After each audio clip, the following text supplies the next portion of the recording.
The term cultural studies typically and is commonly believed to be referring to literary studies, but it doesn't. It is much more than that, as it encompasses a whole array of mediums and genres such as literature, art, hip-hop music, Spanish or Latin American culture, surrealist poetry to black and white photography to modern cinema. The idea is that students follow the course but concentrate in depth on particular subjects that interest them, particularly when they come to write the essays.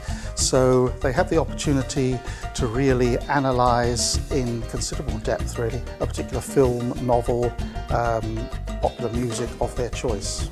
It also draws from several disciplines and theories from history, sociology, linguistics, multimedia and also gender studies.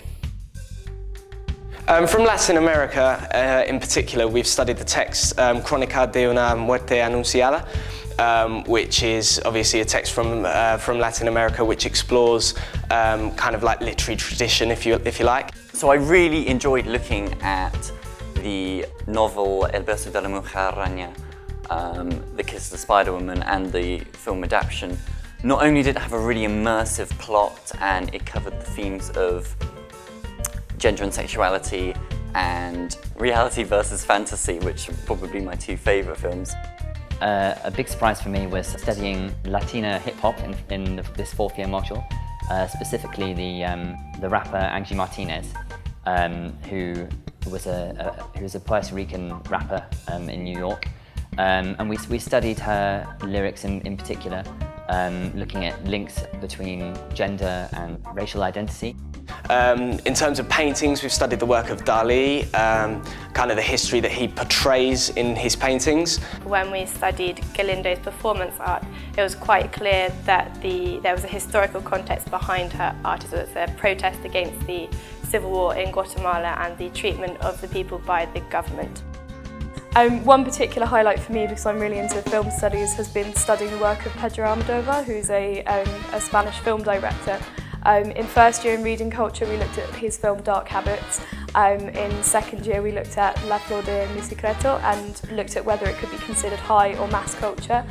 You shouldn't be put off by the term culture. Many students are daunted, like myself, by high volumes of reading.